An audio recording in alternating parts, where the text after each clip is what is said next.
For over 3,000 years, it lay in darkness. A face made of gold, yet hiding secrets no pharaoh dared to reveal. Was Tutankhamun's mask truly made for the boy king, or could it belong to someone else entirely?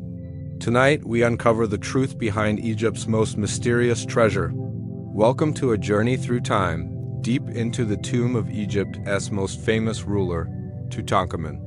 Discovered in 1922, his burial mask has become one of the most iconic symbols of ancient Egypt. But behind the glitter of gold lies a riddle that has haunted archaeologists for decades. Today, we'll separate fact from legend and explore a shocking theory that could rewrite history itself. It's the year 1922. Deep beneath the blistering sands of Egypt's Valley of the Kings, a team of weary archaeologists stands on the brink of history. The air is dry, the light dim, and every step forward echoes with the weight of 3,000 years. Among them is one man whose obsession has driven him here, Howard Carter. For years, he has searched in vain for a tomb that many experts believe no longer exists. Funding is nearly gone, his sponsor, Lord Carnarvon, has lost faith, and whispers of failure haunt his name, but Carter refuses to stop. Something inside him insists that Egypt has not yet given up all its secrets. Then, one afternoon in November, a young Egyptian worker shouts from the excavation site.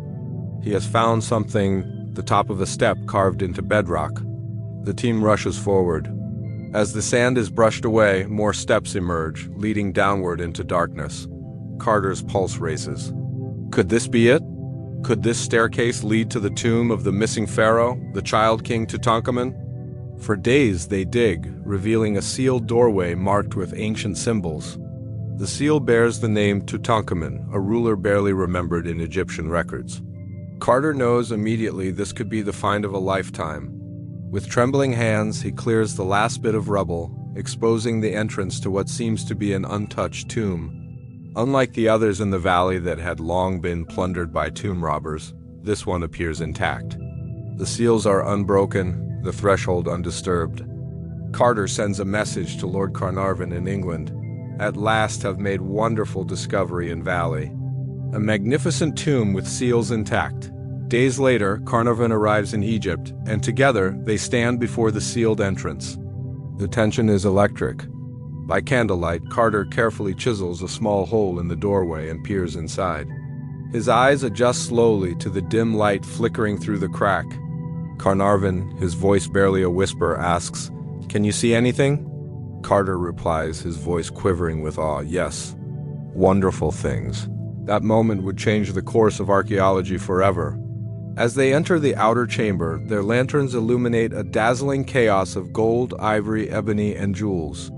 Everywhere Carter looks, treasures glint in the shadows, chariots, statues, thrones, and strange objects piled high like offerings to eternity. But the most breathtaking discovery is yet to come. Beyond the sealed wall lies another chamber, smaller but more sacred, the burial chamber of Tutankhamun himself. When Carter finally opens it, he beholds the sight that would captivate the world for generations, the sarcophagus of the boy king, layered with gilded coffins, each one more ornate than the last.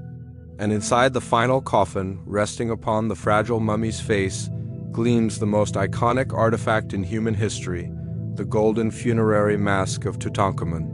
Its surface shines like the rising sun, its expression calm and eternal, a perfect blend of youth and divinity. The face seems almost alive, as though the boy king is merely asleep, waiting to awaken. In that instant, Carter realizes he is not just gazing at an artifact. He is looking directly into the eyes of ancient Egypt itself. The entire world would soon be mesmerized by this golden visage, the mask that came to symbolize mystery, immortality, and the timeless beauty of a civilization long gone. But beneath the wonder of that discovery, questions begin to whisper through the corridors of history. Who truly was this boy king? Why was his tomb so small compared to the great pharaohs before him? And could there be more to that golden mask than meets the eye? The answers, as we'll soon uncover, may be even more astonishing than the discovery itself, as the golden mask of Tutankhamun is lifted from its resting place. A hush falls over the archaeologists.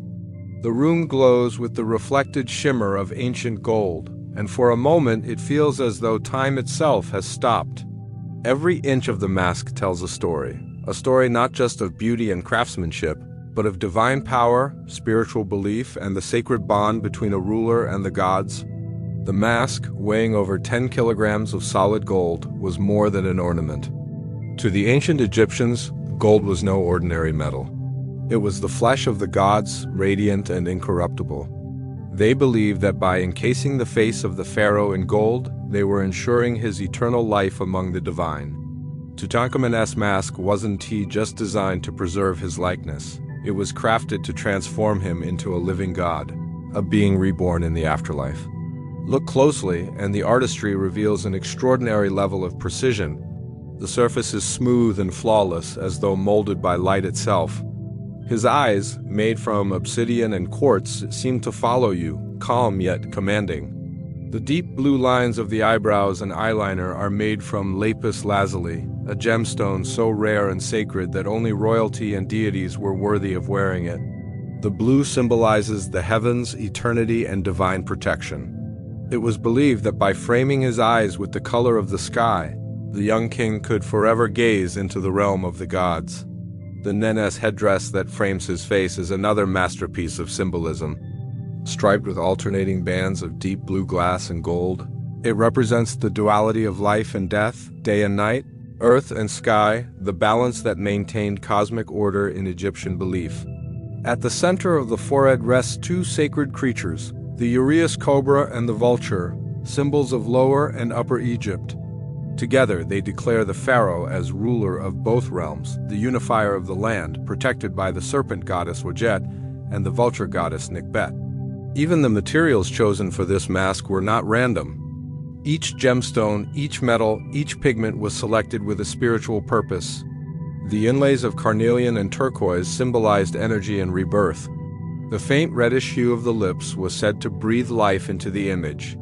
Every layer of craftsmanship reflected the Egyptian belief that art was magic, that by recreating the king's face with divine materials, they were giving his spirit the vessel it needed to live forever in the field of reeds, the paradise of the afterlife.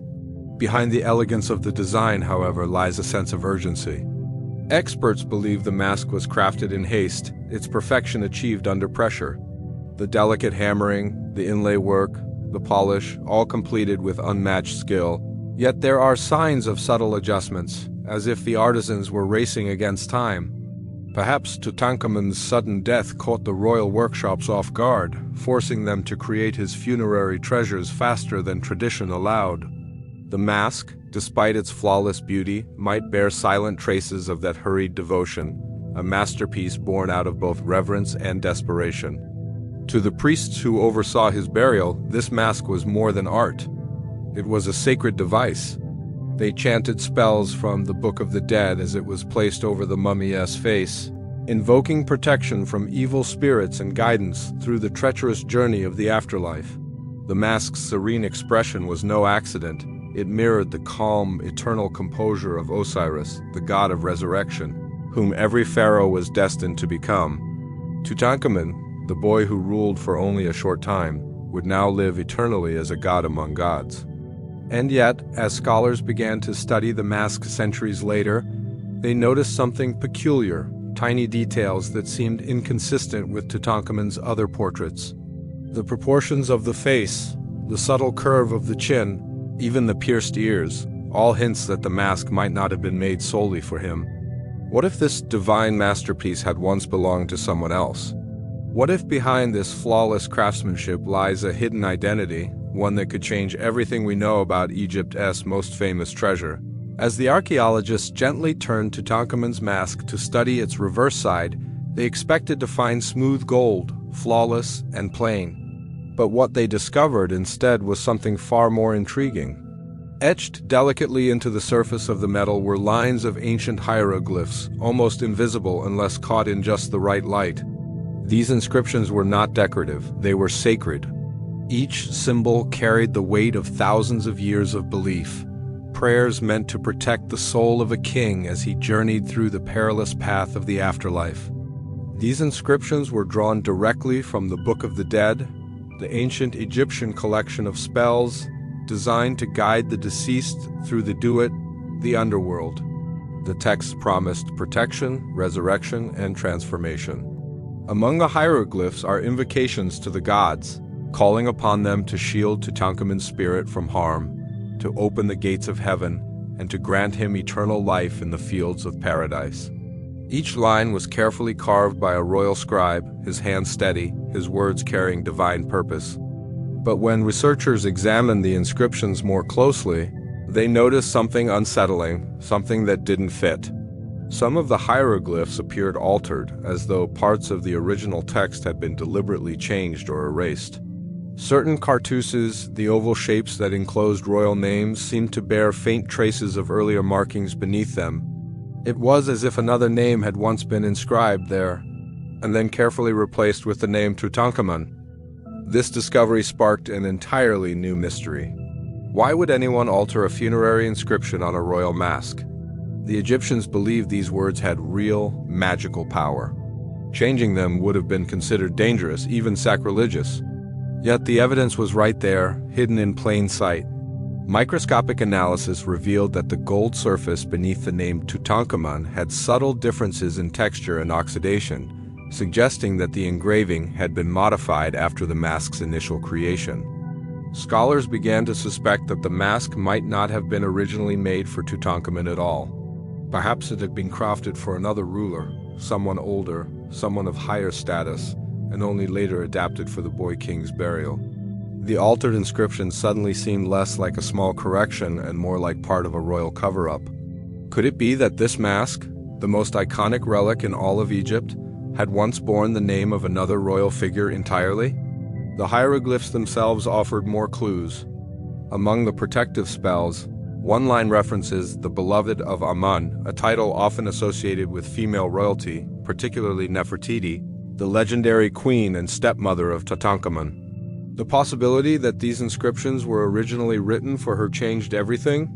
The scratches, the re-etching, and the uneven depth of certain symbols all pointed to a hasty modification, the kind that would occur only if there were no time to craft a new mask from scratch. Imagine the scene in the royal workshops over 3,000 years ago.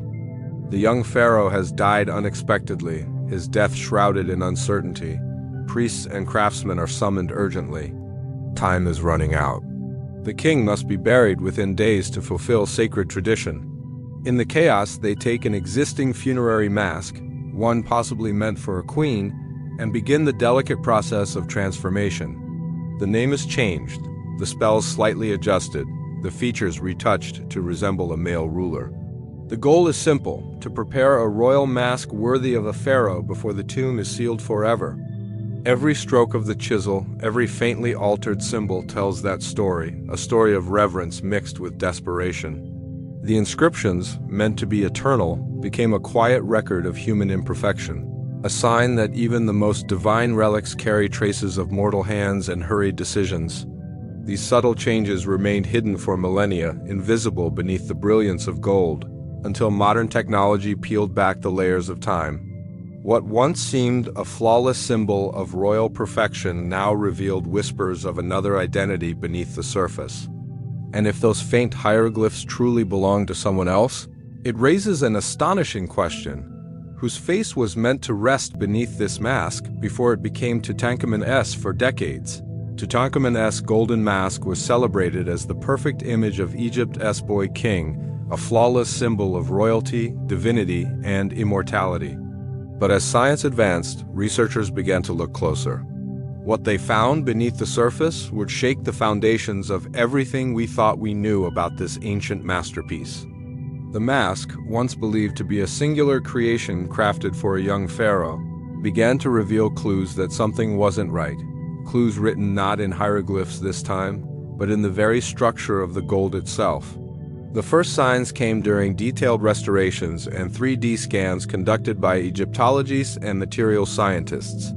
When they analyzed the mask using high-resolution imaging, they noticed that its construction was far more complex than previously believed. The headdress, collar, and face were not made from a single sheet of gold, but from separate pieces joined together with remarkable precision. Yet, Under the microscope, the soldering lines and gold composition didn't match perfectly. The faceplate and the headdress were made of slightly different alloys, meaning they had different origins or had been made at different times. That discovery alone raised eyebrows, but what came next deepened the mystery even more. The ears of the mask were pierced. This detail might seem trivial, but in ancient Egypt, pierced ears were almost exclusively associated with women or children. Adult male pharaohs were not typically depicted this way, especially not in funerary art meant to represent them as gods. Tutankhamun's other portraits, statues, and carvings from his tomb all show him without pierced ears. So why would his funerary mask, the single most sacred representation of his identity, break this rule? Then came the facial analysis. Forensic specialists digitally mapped the proportions of the mask's face and compared them with the reconstructed features of Tutankhamun's mummy. The results were startling. The face on the mask did not perfectly match his bone structure. The jawline was softer, the chin more delicate, and the cheekbones higher than those of the young king. Even the shape of the eyes and the slope of the nose seemed subtly different. It was as though the mask had been designed for another face, a face that belonged to someone else entirely. As scientists and historians pieced the data together, a daring theory began to take shape. The mask, they proposed, may not have been originally made for Tutankhamun at all. Instead, it might have been repurposed from an earlier royal burial, possibly belonging to a female ruler. The forensic evidence, the differing gold alloys, the feminine features, the pierced ears, all pointed in the same direction. The mask had likely been adapted, modified, and reinscribed after its original owner was no longer meant to wear it. The theory became even more compelling when chemical analysis revealed another layer of the story. Traces of oxidation and gold leaf repairs suggested that parts of the mask had been altered or reworked in ancient times.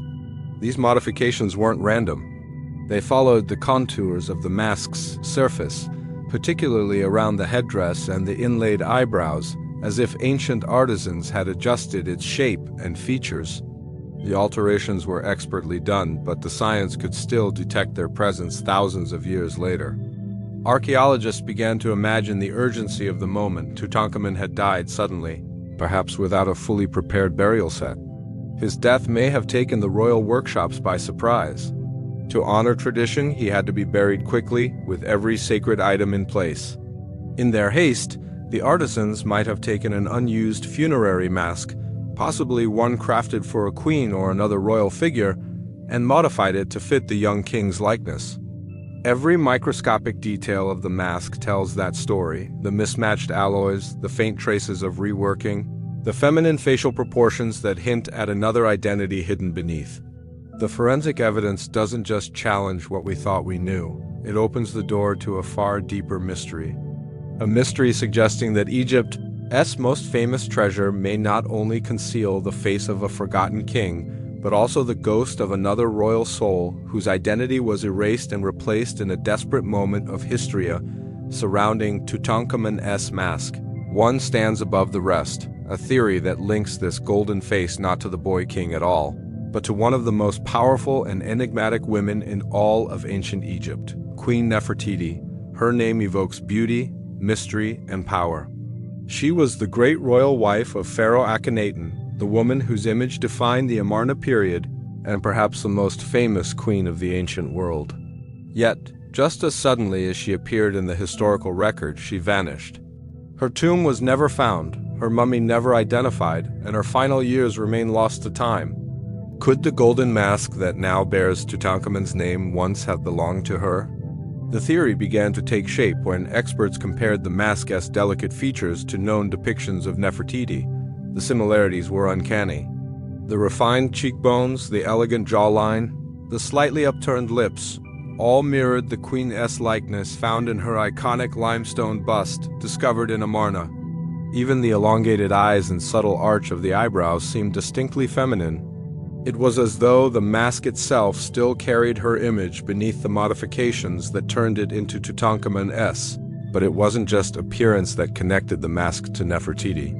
Scholars also began to notice how the mask's design and craftsmanship reflected the art style of her husband Akhenaten's reign. the Amarna artistic revolution. During that time, royal art became more naturalistic, showing faces with softness and humanity rather than rigid divine perfection. The golden mask's gentle expression fits that same artistic philosophy, suggesting it may have been crafted in that era, long before Tutankhamun's sudden death. Adding to this puzzle was the discovery of altered inscriptions on the back of the mask, faint traces of a name that might once have read Queen Nefertiti, a royal title believed to have been used by Nefertiti herself after Akhenaten's death, when she may have ruled briefly as a pharaoh in her own right.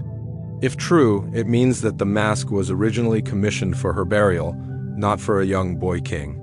And when Tutankhamun died unexpectedly, the unfinished burial equipment of Nefertiti could have been repurposed for his tomb to meet the urgent demands of tradition. Imagine the palace in those final days: chaos, mourning, and fear.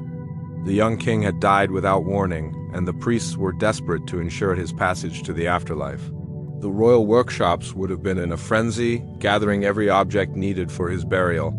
Somewhere, perhaps in a storeroom left from the Amarna period, the golden mask of Nefertiti awaited completion. Its inscriptions were altered, her name replaced with Tutankhamun's, her face slightly reshaped. What was once the visage of a queen became the eternal face of a king. There are other details that make this theory almost irresistible. The pierced ears of the mask, a detail common to depictions of women but rarely to male pharaohs, perfectly match images of Nefertiti. The slight asymmetry of the lips, the grace of the nose, and the subtle femininity of the features all suggest the hand of an artist who sculpted not a young man but a regal woman. Even the gold composition of the face and the headdress differ. Slightly, as though the two pieces were made at different times, the headdress possibly added later to adapt the mask for Tutankhamun's burial. And yet, beneath the physical evidence lies something more haunting: the symbolism. If the mask truly belonged to Nefertiti, then the most famous image of Tutankhamun is also a hidden portrait of Egypt's lost queen. It means that the world's most recognized symbol of Egyptian royalty might in truth depict not a boy pharaoh, but the woman who once ruled as his stepmother and perhaps his co-regent. The mask becomes more than an artifact. It becomes a silent witness to the shifting tides of power, identity, and legacy. For centuries, Nefertiti's fate has remained one of Egypt's greatest unsolved mysteries. Did she die in disgrace? Did she continue to rule under a different name? Or was her legacy deliberately erased by those who followed? If her funerary mask was indeed repurposed for Tutankhamun, it would explain why her tomb was never found. Her greatest treasure had already been taken and reassigned. In one act of royal necessity, two destinies may have become forever entwined, their identities fused into the same golden face that continues to mesmerize the world. Even after a century of study, Tutankhamun's mask continues to hold the world in its golden gaze, a silent witness to one of history's most enduring enigmas. It is not merely an artifact. It is a symbol of Egypt itself, an emblem of power, divinity, and eternal life.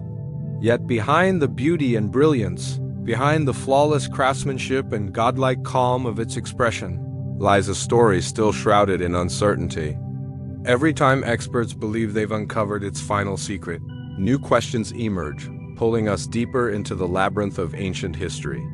Since its discovery in 1922, the mask has been revered as the face of the boy king who ruled for only a brief moment before vanishing into the sands of time. But what if that face, the one worshipped by millions, doesn't truly belong to him? What if the mask we associate with Tutankhamun is the result of desperate improvisation, or a deliberate royal deception? These questions have transformed the mask from a mere archaeological find into a puzzle that continues to challenge scientists, historians, and spiritualists alike. The more researchers study it, the clearer it becomes that the mask is far from simple. The differences in the gold alloys, the mysterious hieroglyphs that appear to have been altered, the feminine facial features, and the possible traces of Nefertiti's identity have turned what was once an image of certainty into one of doubt. Was the mask recycled in haste, taken from the tomb of another royal figure to honor a young pharaoh who died unexpectedly? Or was it part of a calculated political move, a cover-up meant to hide truths that could have shaken Egypt's fragile throne after the chaos of the Amarna period. To the ancient Egyptians, the mask wasn't just decoration, it was protection. They believed that the mask served as a vessel for the soul, allowing the spirit of the dead to recognize its body in the afterlife. But if the mask was originally made for another person, what would that mean for Tutankhamun's journey? Did his spirit truly find peace, or has it been bound for millennia to a face that was never his own? The thought is both fascinating and unsettling, a reminder that even the most sacred artifacts might carry hidden consequences. Today, the mask stands in the Egyptian Museum, watched over by guards and admired by millions of visitors each year. Its golden surface gleams under the museum lights just as it once did beneath the flickering torches of Howard Carter's team. Yet even now, experts continue to examine it with new technology, spectroscopy, X-ray fluorescence, 3D scanning, searching for answers buried within its metallic layers. Each new scan brings tiny revelations, microscopic repairs, subtle inconsistencies, traces of pigment invisible to the naked eye. Every finding adds a new fragment to the story, yet none bring complete closure. The mask has become more than an archaeological treasure. It has become a mirror reflecting the mysteries of human ambition and mortality. It embodies the Egyptians' obsession with eternity, the desire to defy death, to preserve identity forever. And ironically, it has done just that. Whether it belongs to Tutankhamun or to Nefertiti, the mask has achieved immortality of its own. It has transcended its original purpose to become a global icon, a timeless face that connects the modern world with an ancient civilization's longing for the divine. But for every admirer who gazes at it, there's also a sense of unease. What else might this relic be hiding? Were the Egyptians themselves aware of the secret it carried? Or was it buried so deeply that even they intended it to be forgotten? Perhaps the mask's perfection was meant to conceal imperfection, its beauty to distract from a truth too dangerous to reveal. The mask's calm expression may not be peace at all, it may be silence. The silence of those who knew the truth and took it with them into eternity. Even now, as we stand before it, the mask refuses to give up its final secret. Every reflection of light across its surface feels like a whisper from the past, an invitation to look closer, to question deeper, to imagine what lies beneath that serene golden face. Tutankhamun's mask remains what it has always been, not just a masterpiece of art, but a riddle wrapped in gold, guarding the last unsolved mysteries of ancient Egypt. As the story of Tutankhamun's mask unfolds, it becomes clear that this legendary artifact is far more than a relic of gold. It is a vessel of mystery, carrying within it the echoes of Egypt's forgotten past. From Howard Carter's discovery in the Valley of the Kings to the revelations of modern science, each layer peeled back from the mask only deepens its enigma. What began as a symbol of divine beauty has become a window into ancient secrets, political intrigue, and the blurred lines between life and eternity. The exquisite craftsmanship tells of a civilization that worshipped perfection, that believed art could bridge the mortal and the divine. Yet the faint inscriptions, the mismatched gold, and the feminine details whisper of haste, adaptation, and perhaps deception. Was the mask truly made for the boy king, or was it once meant to immortalize the queen who shaped his world, Nefertiti herself? The answer remains just beyond reach, hidden in the delicate carvings and silent eyes of the mask. Tutankhamun's mask has transcended time, surviving empires, wars, and centuries of human curiosity. It continues to mesmerize not because it gives us answers, but because it refuses to. In its golden face, we see not just the reflection of a long-dead ruler, but of ourselves, our endless quest to understand where we came from and why the past still calls to us. Perhaps that is the true legacy of Tutankhamun's mask. It was never meant to reveal everything. It was meant to remind us that even in a world obsessed with uncovering every secret, some mysteries were made to endure forever.